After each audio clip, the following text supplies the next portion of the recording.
बिस्मिल्लाहिर्रहमानिर्रहीम। अस्सलाम वालेकुम। मैं ज़की अब्बास हूँ। नाज़रीन, आज 19 जनवरी है, इतवार का दिन है और जंग बंदी का आगाज हो चुका है। आज जंग बंदी का पहला दिन है। अल्हम्दुलिल्लाह, जंग बंदी के पहले दिन इसके ऊपर अमल दरामद जो है वो भी शुरू हो चुका है। हाँ, सुबह 8:30 बजे ये जंग बंदी शुरू होनी थी, लेकिन ये थोड़ा डिले हुआ। तकरीबन 11:15 बजे जाके इसके ऊपर अमल दरामद शुरू हुआ, क्योंकि कुछ 3 से 4 जो लोग थे उनके नामों की लिस्ट आनी थी, लेकिन वो लिस्ट अभी तक आई नहीं थी, जिसकी बिना के ऊपर बाकायदा तौर पर इजराइल की जानिब से कहा गया कि वो जंग बंदी नहीं करेंगे जब तक हमारे पास लिस्ट नहीं आ जाती। और उन्होंने वहां पर हमले भी शुरू कर दिए, जिसकी वजह से मुताद्दद जो है वो शहादतें भी हुई और कई जो जख्मी भी हुए, जिनको हॉस्पिटल तक मुंतकिल किया गया। लेकिन जो ही एट द 11th आवर बाकायदा तौर पर फ़लस्तीनी मज़ाहमत हमास की जानिब से लिस्ट प्रोवाइड की गई। उन्होंने कहा कि क्योंकि ग्राउंड के ऊपर मुश्किलात का सामना, जिसकी वजह से वो लिस्ट नहीं दे पाए। फिर 3 नाम जो थे उन्होंने वो दिए, क्योंकि आज के दिन 33 लोगों का तबादला होना था और बिलखुसूस जो फ़लस्तीनी मज़ाहमत की जानिब से ये 33 लोग रिहा किए जाने थे। उसके बाद तकरीबन 1900 के करीब जो फ़लस्तीनी थे जो कि उम्र कैद की सज़ा काट रहे हैं, और कई जो लोग वेस्ट बैंक से हैं, कई फ़लस्तीन की गज़ा पट्टी से हैं, उनको इधर से रिहा किया जाना था। फिर दूसरा फेज शुरू होना था। लेकिन आज अल्हम्दुलिल्लाह 20,000 जो इजरायली फौजी हैं वो गजा से निकल गए, जिसके बाद गजा में जश्न मनाया जा रहा है। भरपूर तरीके से आवाम जो है वो सेलिब्रेट कर रही है। और फिर इजरायली वज़रा के हवाले से खबरें हैं कि इजरायली वज़रा कैबिनेट के अंदर बैठे, जो इनकी काबीना है, जंगी काबीना, वहां पर बाकायदा तौर पर चीखो पुकार की खबरें आई, रोने की खबरें आई कि ये जो मारीफ अखबार है उसने बाकायदा तौर पर क्लेम किया, और इस हवाले से वीडियो का बताया गया कि वीडियो जो है वो भी वायरल हो रही है। और फिर ये जो सफ़े मातम क्यों बिछी हुई थी, रोया क्यों जा रहा था, इसके पीछे क्या स्टोरी थी, ये तमाम तर डिटेल्स 1 बाय 1 आपके सामने रखते हैं। अच्छा नाज़रीन, सबसे पहले मैं आपको बता दूं, देखें, इजरायली वज़ीर-ए-आज़म नेतन्याहू के दफ्तर के मुताबिक इसराइल और हमास के दरमियान जंगबंदी यरगमालियों की फहरिस्त फराहम करने के बाद सुबह 11:15 पर तकरीबन 4 मिनट में नाफिज हुई। और फिर जंगबंदी के मुआहदे के आगाज के मौका पर नसीर हॉस्पिटल के अंदर फ़लस्तीनी कौमी तराना जो है वो बजाया गया। और यहाँ पर जो फुटेज जारी हुई, जिसमें देखा गया कि जब इजराइल ने जंगबंदी के ऐलान के चंद लम्हे कबल ही एक गाड़ी के ऊपर बमबारी भी की, जिसके नतीजे में गजा के वस्ती इलाके के अंदर खान यूनस में कम से कम 7 अफराद जो है वो जान की बाजी हार गए और दर्जनों जख्मी हुए। जबकि अल कस्साम ब्रिगेड की जानिब से जो तर्जुमान है अबू उबैदा, उनकी जानिब से बताया गया कि कैदियों के तबादले के लिए अल अक्सा फ्लड डील के फ्रेमवर्क के अंदर अल कस्साम ब्रिगेड ने आज यानी इतवार को 19/1/2025 को दर्जन सहूनी कैदियों को रिहा करने का फैसला किया। नंबर 1 रोमी जॉनन, जिसकी उम्र 24 साल है। नंबर 2 एमिली डैमरे, जिसकी उम्र जो है वो 28 साल है। नंबर 3 नॉर्वन शतोबर खैर, जिसकी उम्र 31 साल है। इन तीनों को इन्होंने रिहा करने का फैसला किया। और इजराइल का कहना है कि जंगबंदी पर अमल दरामद नहीं किया जाएगा। इजरायली फौज के एक बयान के मुताबिक जंगबंदी मुआहदे पर उस वक्त तक अमल दरामद नहीं होगा जब तक हमास यरगमालियों की फहरिस्त भेजने की अपनी जिम्मेदारी पूरी नहीं करती, और इजराइल अपने हमले भी जारी रखेगा। और रिहा किए जाने वाले यरगमालियों के नाम मुबैना तौर पर हमास ने इजराइल के हवाले किए। यानी गजा में जंगबंदी मुमकिन तौर पर तकरीबन 1 घंटा डिले हुई, और उसके बाद क्योंकि मैंने आपको बताया कि 8:30 बजे इसके ऊपर अमल दरामद शुरू होना था, लेकिन वो डिले होते हुए थे 11:15 बजे 11:15 पे 4 मिनट के अंदर अंदर ये फिर जो है वो जब लिस्ट सामने आई, उसके बाद इसके ऊपर अमल दरामद शुरू हुआ। और गजा में जो सरकारी मीडिया ऑफिस है उसने बताया कि हमने पट्टी में सिक्योरिटी और अमन बरकरार रखने के लिए हुकूमती मंसूबे के मुताबिक हजारों फ़लस्तीनी पुलिस अफसरान को तैनात करना शुरू कर दिया है। वजारतें और फिर हुकूमती इदारे हुकूमती मंसूबे के मुताबिक काम शुरू करने के लिए पूरी तरह से तैयार हैं, ताकि इन तमाम इकदामात को अमली जामा पहनाया जा सके, जो जल्द अज जल्द जिंदगी की मामूल पर वापसी को यकीनी बनाएंगे। हमें उम्मीद है कि हमारे फ़लस्तीनी अवाम इब्रानी मीडिया या हमारे अवाम के दुश्मन मीडिया की तरफ से जारी अफवाहों और गलत मालूमात को फैलाने से गुरेज करेंगे, और हम अपने लोगों से अपील करते हैं कि वो इलाकों और गवर्नरी के दरमियान नकलो हरकत के दौरान मोहतात रहें। इजरायली फौज के रेडियो के नामानिगार डॉर्वन कादोश, उसकी जानिब से रिपोर्ट किया गया, उसने कहा जबकि इजराइल अगवाकारों की فہرست کا انتظار کر رہا ہے، یہ غزہ کی پٹی سے اس وقت دیکھنے کے لیے سب سے اہم تصاویر ہیں، کیونکہ اس نے کچھ تصاویر جاری کی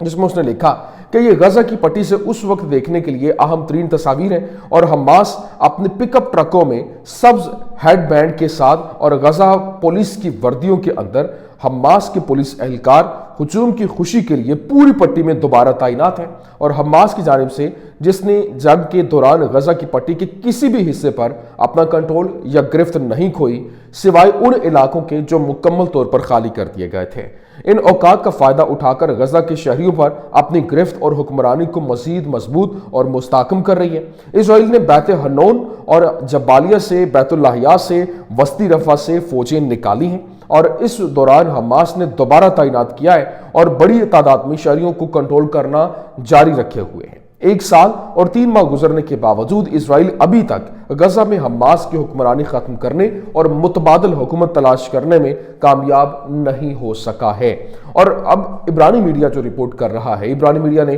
یہ بھی کہا کہ جنگ بندی کے نافذ العمل ہونے کے فوراً بعد غزہ کی پٹی کی گلیوں میں فلسطینی سیکیورٹی فورسز کی تعیناتی صرف ایک تنظیمی اقدام نہیں تھا، بلکہ اسٹریٹجک جہتوں کے ساتھ ایک خود مختار پیغام تھا، اور اس اسرائیلی بیانیے کی تردید کرتا تھا جو جنگ کے دوران قائم کرنے کی کوشش کی گئی تھی، اور یہاں پر تباہی کی تصویر تھی۔ اور پھر یہ تعیناتی اس بات کی تصدیق کرتی ہے کہ غزہ شکست کھانے سے انکاری ہے، اور یہ کہ غزہ اپنی سیکیورٹی اور انتظامی اداروں کے ساتھ منظم، منصوبی اور اس کے ساتھ تباہی کی تمام کوششوں کے باوجود ابھرنے اور کام کرنے کی صلاحیت رکھتا ہے۔ اب اسرائیلی صحافی جو ہے اس نے بتایا کہ غزہ پر 15 ماہ کی جنگ کے دوران پوری جنگ کے باوجود مزاحمت کی طرف غزہ کے باشندوں کی ذہنیت کیوں نہیں بدلی۔ 15 ماہ کی پرتشدد لڑائی کو ایک تصویر نے نیچے لایا، اور یہاں تک کہ ان کی گاڑیاں بھی کام کر رہی ہیں۔ ناکام حکومت یہ بی بی کی مکمل فتح ہے۔ اب جناب والا اکانومسٹ میگزین نے یہاں پر ایک فگر دیا، داد و شمار جاری کیے۔ اکانومسٹ میگزین نے کہا کہ امریکہ نے یمن کی جنگ پر $200 بلین خرچ کیے، اور کہا ہے کہ انصار اللہ تحریک جو حوثی ہیں وہ ترکی کی حیرت انگیز سطح پر پہنچ چکے ہیں۔ جنرل یاری جو کہ اسرائیلی بحریہ کے سابق کمانڈر ہیں، اس نے کہا کہ ہمارے لیے مکمل فتح بالآخر مکمل شکست میں بدل جائے گی اور غزہ میں جنگ ختم ہو جائے گی، لیکن تاریخ کا آغاز ہیگ اور اسرائیل کے اندر سے ہوگا، جہاں ہمیں سیاسی اور قانونی سونامی کا سامنا بھی کرنا پڑے گا۔ لیکن جنگ بندی کے نفاذ پر فلسطینی مزاحمت کی جانب سے، حماس کی جانب سے آفیشل سٹیٹمنٹ جو ہے وہ جاری کی گئی، اور اس نے کہا کہ اللہ کے نام سے جو بڑا مہربان نہایت رحم والا ہے، ہم غزہ میں اپنے عظیم لوگوں کو بہادری اور ثابت قدمی کے ساتھ سلام اور فخر کے اعلیٰ ترین الفاظ میں مخاطب کرتے ہیں، اور ہم ان سے اپنے اس عہد کی تجدید کرتے ہیں کہ ان کے حقوق کے امین اور ان کے محافظ بنیں گے جب تک اس سرزمین اور مقدس کی مکمل آزادی نہیں ہو جاتی۔ اور سائٹس آج پوری طرح دنیا کو غزہ میں ہمارے لوگوں کی شاندار ثابت قدمی اور 471 دنوں کے دوران ان کے صبر اور قربانیوں کی قدر کرتے ہوئے کھڑا ہونا چاہیے، اور جنگ بندی کے نافذ العمل ہونے کے ساتھ ہم معاہدے کی شرائط پر عمل درآمد کے لیے اپنے عزم کا اعادہ کرتے ہیں، اور جو کہ ہمارے عظیم لوگوں کی استقامت اور صبر کا ثمر ہے، اور صہیونی مشین کے سامنے ہماری بہادرانہ مزاحمت کی شاندار ثابت قدمی ہے۔ دہشت گردی اور قتل و غارت ہمارے بہادر قیدیوں کا آج سے آزادی کے ساتھ ملاقات کا دن ہے، اور یہ ہمارا ان کے ساتھ ہمیشہ پختہ عہد ہے جب تک وہ جیلر کی بیڑیاں توڑ کر فلسطین کے آسمانوں میں آزادی کا سانس نہیں لیتے۔ ہم امداد پہنچانے اور اپنے لوگوں کو ہر ضروری چیز کے ساتھ ریلیف فراہم کرنے کی کارروائیوں کی نگرانی کر رہے ہیں، اور ہم اس بات کی تصدیق کرتے ہیں کہ غزہ کی پٹی میں زندگی کے چکر کو معمول پر لانے کے لیے تمام ضروری مدد اور امداد کی ضروریات فراہم کرنے کی تمام تر کوشش جو ہے وہ کی جائے گی۔ لیکن اسرائیلی وزیر خارجہ کی جانب سے باقاعدہ طور پر کہا گیا کہ مستقل جنگ بندی پر 16ویں دن مذاکرات کیے جائیں گے، اور ہم حماس کو اقتدار میں نہیں رہنے دیں گے، اور موجودہ ہدف غزہ کے اندر عارضی جنگ بندی ہے، لیکن غزہ میں فلسطینی پولیس جو ہے وہ تعینات ہے۔ جنگ بندی معاہدے کے نافذ العمل ہونے کے بعد غزہ کی پٹی کی گلیوں میں فلسطینی پولیس تعینات ہے، جبکہ اسرائیلی میڈیا نے اندیا دیا کہ یہ افراد हमास से थे जो यूनिफॉर्म पहने हुए थे, ना कि सिविलियन लिबास पहने हुए थे। जबकि अब रफा का जो मेयर है और वो सामने आया और उसकी जानिब से बताया गया कि अभी तक 30 म्यूनिसिपल बिल्डिंग जो है वो मुकम्मल तौर पर तबाह हो चुकी हैं, 9 मेडिकल सेंटर्स जो है वो तबाह हो चुके, इंक्लूडिंग 4 मेन हॉस्पिटल जो हैं वो आउट ऑफ सर्विस हो चुके हैं, 15 वाटर वेल जो कुएं हैं वो तबाह हुए, और इस वक्त शहर की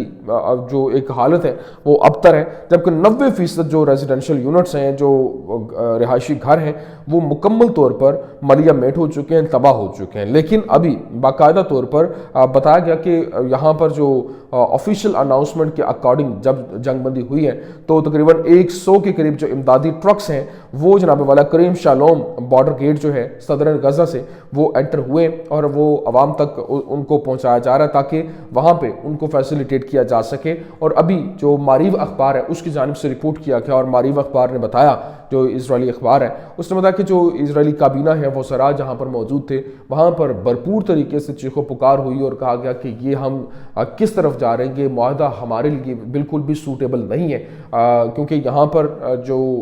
इतनी मेहनत के बाद हमने स्टैंड लिया था और ये जंग जो है वो हमारे मुकम्मल कंट्रोल में थी, लेकिन अब इस मुआहदे के बाद हम जो है वो जंग हमारे हाथ से, वो फतह हमारे हाथ से निकल रही है। जिसके बाद जो नेतन्याहू है उसकी जानिब से भी कहा गया कि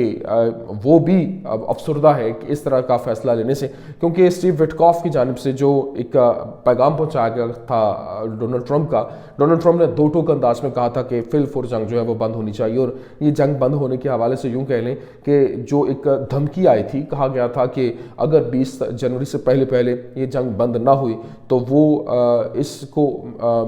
जहन्नुम बना देगा। तो वो सिर्फ और सिर्फ फ़लस्तीन के लिए, हमास के लिए, फ़लस्तीनी मज़ाहमत के लिए नहीं था, बल्कि पैगाम यहाँ पर भी पहुँचाया गया था, जिसकी बिना पर इसके ऊपर फिल फॉर अमल दरामद जो है वो शुरू हुआ। और अब इसी वजह से ये चीज़ें बहुत तेज़ी के साथ बदल रही हैं। और अभी एक और पहलू जो बड़ा इंपॉर्टेंट है, अब नेतन्याहू और जो डोनाल्ड ट्रंप है वो भी आमने सामने आते हुए दिखाई दे रहे हैं। इसके ऊपर एक पूरी डिटेल स्टोरी है, वो मैं इंशाल्लाह अगले व्लॉग में आपके सामने रखूंगा कि असल में गेम क्या है, कि यहाँ पर जो साम्राज्य कुव्वतें वो कैसे आमने सामने आ रही हैं। और यहाँ जो डोनाल्ड ट्रंप है